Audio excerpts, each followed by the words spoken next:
I might be a Linux user, but that doesn't mean I am fully immune to proprietary software. And over the years, as I switched phones and ecosystems and PCs, I started accumulating a nice little ball and chain made of proprietary software and lockdown stuff. And it's time we remove almost every single piece of it. So here is the plan for what I've done and what I'm still planning to do. And also, speaking of open source, here is our sponsor, Proton Mail. So you all know about Proton Mail. They are your end-to-end and zero-access encrypted solution for email. They offer all the privacy protections you could expect. They cannot read your email, they don't keep logs of what you send, and of course you have all the protections against phishing, against spam, against scams, and plenty of other options to make sure that your email works as you want. They have clients for iOS, for Android, and of course for Linux. They also work on any web browser. And they are the solution I use for my own personal email. And of course, when you create your free Proton Mail account, you also get access to their entire suite of services, including a VPN, a password manager, a document editor, a spreadsheet editor, and a bunch of other things like a contacts, calendars, and also some storage space. They're really fantastic. The link, as usual, is down in the description. Of course, they have paid plans if you need more features. That's what I use personally. So let's very quickly recap all the proprietary software I used or still use. First is DaVinci Resolve. That's my video editing tool. It's arguably the best we have on Linux, but it's also very temperamental. It favors NVIDIA and CUDA over anything else, and it is not open source. It is also a pain to install and doesn't run all that well on Linux.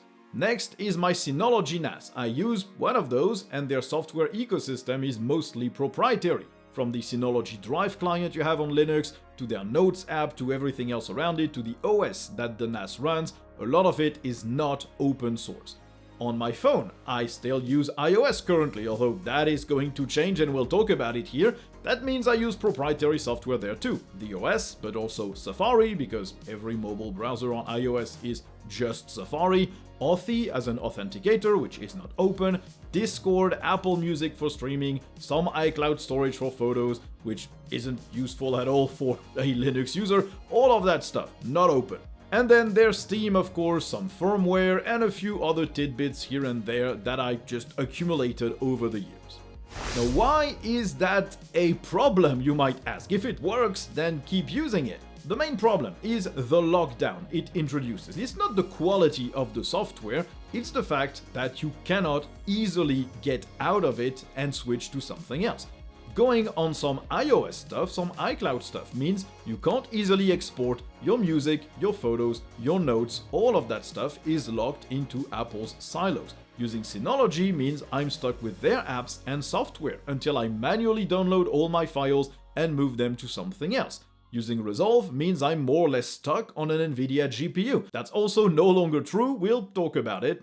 And I could never use an operating system where DaVinci Resolve is not available.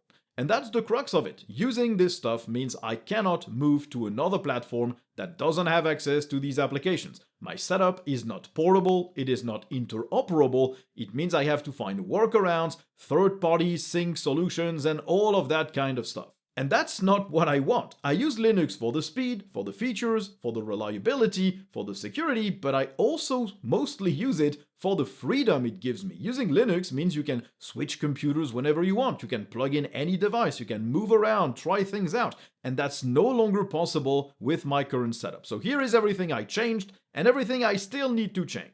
So let's begin with everything related to the smartphone.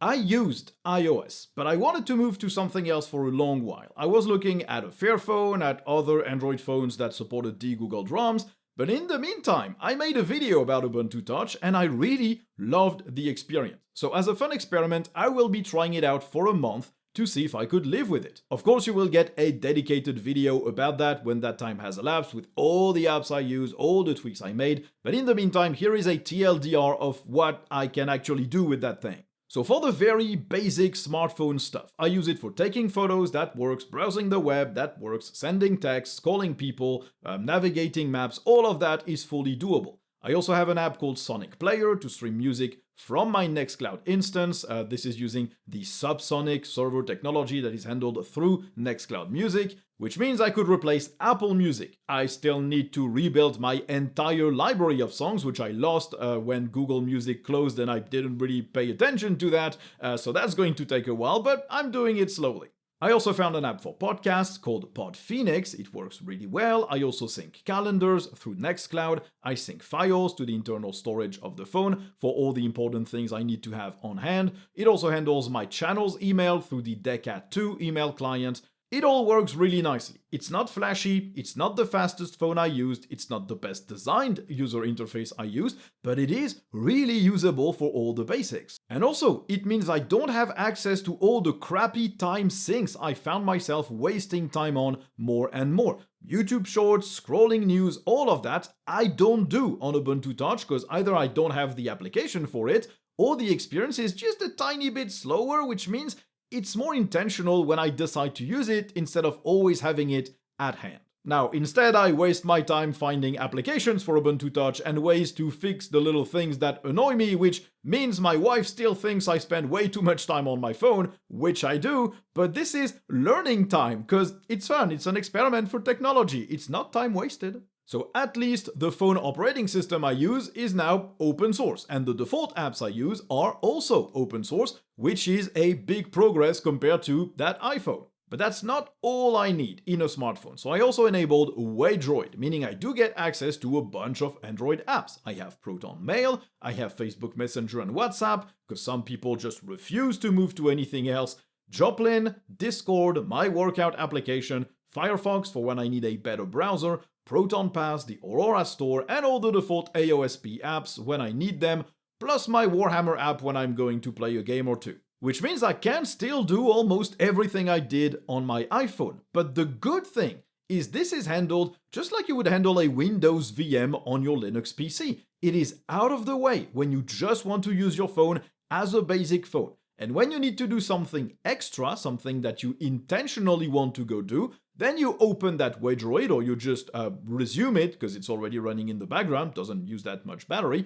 and you go do the thing. But it's not always in your face, it's not always spamming you with all the notifications, all the sounds, all the lure of all those icons and apps. You get to decide when you go do that, instead of having it shoved in your face at all times on a usual phone screen. This has been insanely freeing for the past 3 days where I've been using Ubuntu Touch as my only phone. It's been absolutely fantastic for my mental health to just set the phone aside and not even think about reaching for it, opening it, looking at it. It's just great. Now, there are a few things missing. No banking apps, because it's not a secure Android phone. That's the giant missing part that might make this experiment fail in the end. There's also some stuff that I wasn't able to fully transition over to. Currently, I use an authenticator which is called Authy for two-factor authentication. This was a big mistake. It is not open and it doesn't let me export any of that tokens or sync them to another application.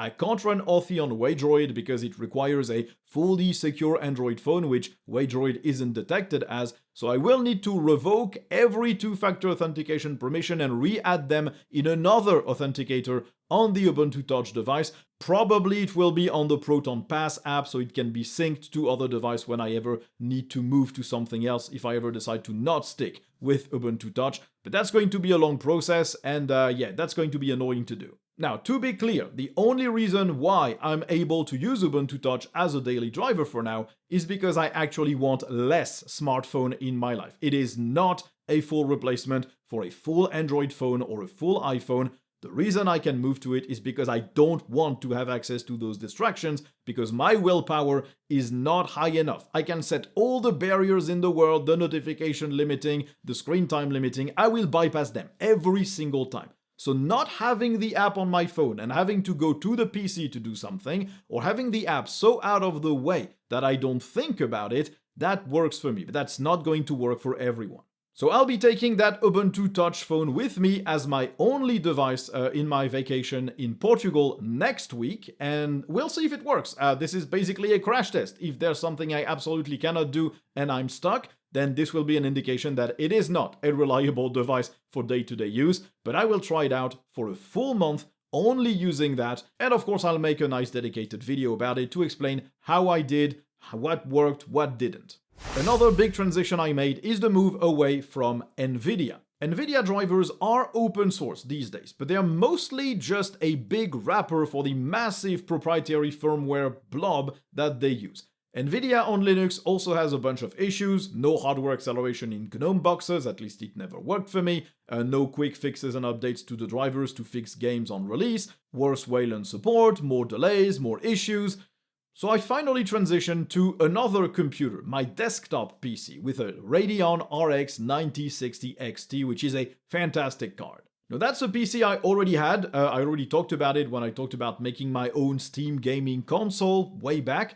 This was a PC I used for gaming plugged into my TV, but now it is my main production device. Why didn't I move to that PC sooner, you might wonder? The reason is twofold. The first was the fact that I needed a laptop. I used to teach in a business school, and I needed to go there with my laptop. I had big breaks in between lessons, which meant I could work on my laptop from there. I stopped doing that teaching job because it was just too much work doing that, plus the Linux channel, plus the Warhammer channel, plus all the nice daily bonuses I give to patrons and YouTube members for a very low monthly price. The link is in the description, of course. So I stopped teaching, meaning I just work from home now. So I don't need a laptop, I just can use a desktop. It also gave me a more powerful CPU, it makes less noise, and my desk is way less cluttered and everything can be plugged in at all times, which is a nice benefit too.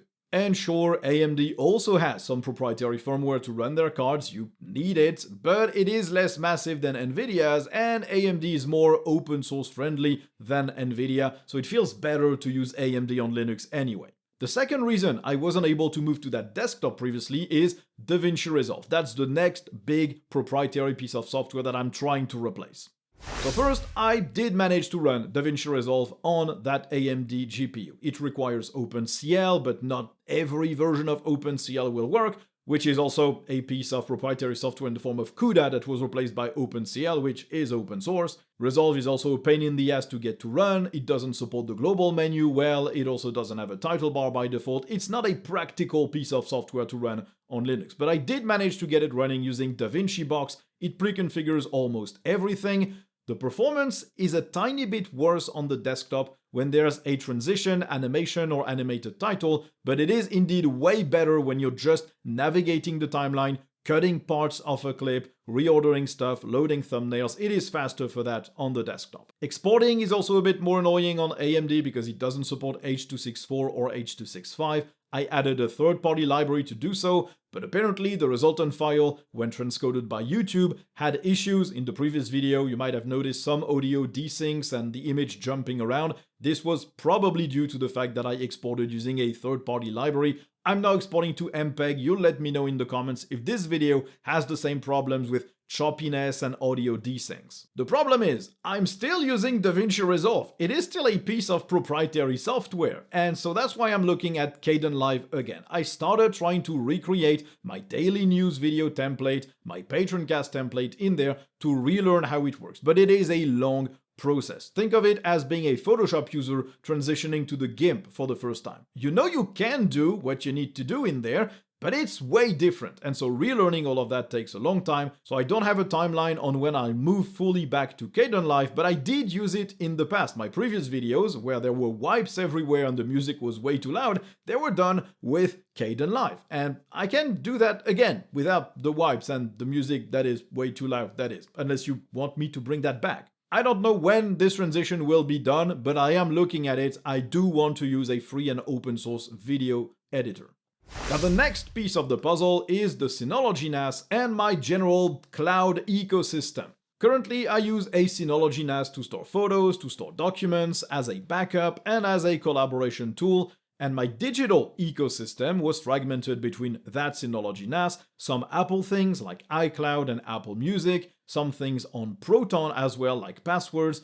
This mess is now solved. So my main syncing tool is now Nextcloud again. I raved about it in the past. I've set up another instance with a provider called Hetzner. They're not sponsoring this video, by the way, but they have a super cheap managed plan called Storage Share. They will set up a Nextcloud instance for you. It's all pre-configured. All you have to do is create your account and you can use it as any Nextcloud instance.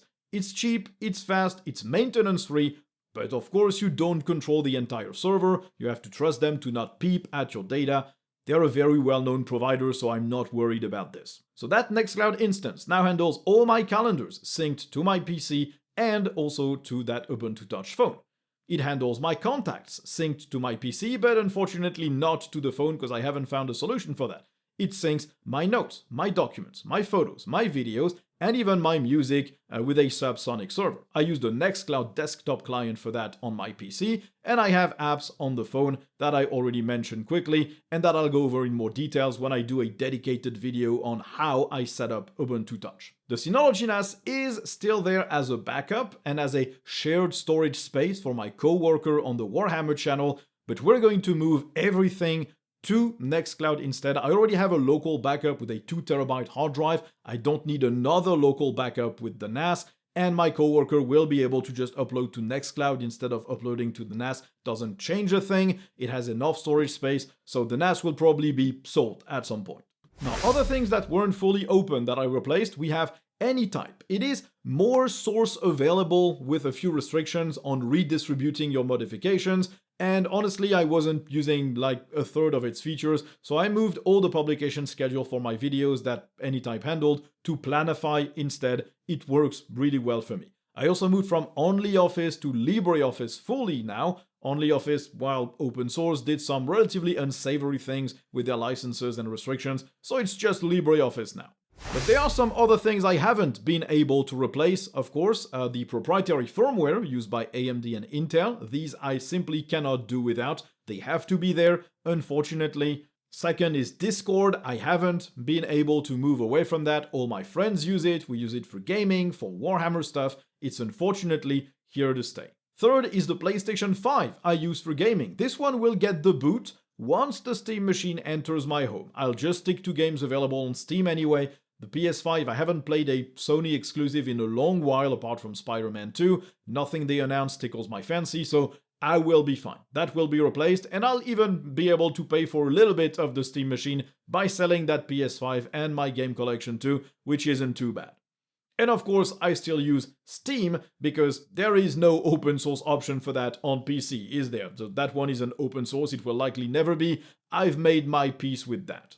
So that's everything I replaced or that I planned to replace, but we still had a few issues in that transition process. So on the PC, I had a problem with sound. I had audio crackles when a sound started playing, and also some delay when I played sound where the media was playing but no sound was coming out for like 2 seconds before it resumed. This happened in the line out port of my motherboard, but also with sound over display port.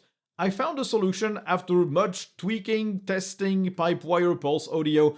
The problem wasn't that, the problem was just the Intel sound card that got into power save mode when nothing was playing. It did that way too quickly. I disabled the power save mode for that, and now it's fixed. Second problem was my Bluetooth keyboard. It has the same problem on that PC that it has on every single Linux distro. If you have a macOS layout keyboard and you try to use it on Linux, you will have that issue. The greater than symbol is inverted with the @ and sharp key. You can fix that with a command that I left in the description. On the phone, I also had a few issues. First, no notifications from Waydroid apps appear in the Ubuntu Touch interface. You can hear the sound of the notification if you enable that, but you don't see it. You need to go to Waydroid to view the Android notifications. That's not a big deal. I actually kind of prefer it this way. I disable the sound entirely, which means I just don't have notifications for those apps, but those aren't apps I want notifications for. Those are apps I want to go check on. And so that's what I do now. I regularly say, hey, do I have an email in Proton? I open the Waydroid container or I resume it, and I open Proton Mail, and I see if I received anything. I also couldn't find a Notes app for Nextcloud on Ubuntu Touch specifically, so I will probably need to use an Android application to do that. I would have preferred an Ubuntu Touch app, but it doesn't seem to exist right now. Also, speaking of notes, I don't have access to the iCloud shared notes that I had with my wife, so I'm gonna have to try and transition her to Nextcloud notes instead for those shared notes, and I'm not sure she'll be willing to do so. Other problems with the phone, the fonts were too small, but I managed to fix that using Ubuntu Touch Tweak tool, which gives you a few more settings, and also my AirPods, which are still the headphones I use currently, They are not really great with Ubuntu Touch. They work, you can sync them with Bluetooth, you can pair them, but you cannot pause audio by pressing them. They don't automatically pause when you remove them from your ears. And also they don't have any settings for the transparency mode or noise cancellation mode. I will probably just move back to wired headphones anyway. They don't emit as much radiation into your brain, and also they never run out of battery. Now I will need to find good USB-C headphones because that thing doesn't have an audio jack. Unfortunately, those are endangered species, but I'm sure I'll be able to find something, and at least I won't have to worry about battery charging. And the final thing, which isn't really an issue, more of a this guy is so nitpicky kind of thing, is I need to tweak my KDE layout now, because the one I picked previously with my top bar with everything on it, it worked well for something that was both a laptop and plugged into a monitor to be a desktop. It was nice to have a middle ground with one panel. I could just throw my mouse up there and click on what I needed to do. It worked well for a laptop. But now I only use that setup on a ultra-wide monitor, meaning I can absolutely use a lot more of the space on the screen's edges instead of the top or bottom. That's way more intelligent this way. And so I landed on this split panel setup, which is not great. I'm not fully convinced about it. You can see the wallpaper between it if you maximize windows or tile windows. That's not fantastic. It's not really aligned because not every bit of the panel is the exact same length, which isn't great. So I'm probably going to move to something else, maybe just a single unified panel on the left, and that's it. That might just be way simpler. By the way, if you're wondering how to get that split panel design on Plasma, it's really easy. You can just create as many panels as split elements as you want. You all set them to the same screen edge, and then you align one to the left, one to the center, one to the right, and when you exit the edit mode, they will all be nicely aligned, at least if they don't overlap. Not a real problem, just a nitpick. I'll find something that works for me. Anyway, those are all the transitions away from proprietary software that I made. So I replaced Apple Music with Nextcloud Music and a subsonic server. I replaced iOS with Ubuntu Touch and all the default iOS apps with either AOSP applications or Ubuntu Touch apps, which are all open source. I still have a few proprietary apps on my smartphone running Ubuntu Touch, but I don't think you can really escape that. Those are Android apps. They're never going to be fully open source from every editor. I made my peace with that. I fully replaced my Synology ecosystem with a Nextcloud ecosystem, which is really practical too. I replaced the giant NVIDIA proprietary firmware with a more compact AMD proprietary firmware, which is also nice. And the things I still need to look at is transitioning away from DaVinci Resolve towards a Kdenlive or any other open source video editor. Anyway, I hope this video gave you some inspiration on maybe trying to replace stuff. It feels difficult, it feels tricky, it feels like you're gonna lose some stuff. It takes time to do so, but once you do it, you just feel way freer. It means that now I can move to any device I want and just use Nextcloud to sync everything. It means I can move to any distro I want, any PC I want. And once I replaced Resolve, it means I can move to any GPU I want without worrying about how things might work or not. It's just freeing and nice, and it also helps with learning a bunch of things. Anyway, I'll stop it here. I hope you enjoyed watching the video, and we'll finish on this note from our sponsor, Tuxedo Computers. So the desktop PC I've been showcasing and moving to in this video is actually a Tuxedo PC, but that's only one of the many computers that they sell that ship with Linux out of the box. The laptop I used previously was also a Tuxedo computer. Basically everything I use is a Tuxedo Computers because they're really good. They have a big range of laptops that all support Linux really well, plenty of options for the keyboard layouts, for the internals. They ship to most countries in the world. As usual, the link is down in the description. So thank you all for watching. Do click all the usual YouTube buttons, visit the comment section. You know how all of this works. And you also left links in the description for supporting the show if you want to do so. Thank you all for watching, and I guess you'll see me in the next one. Bye!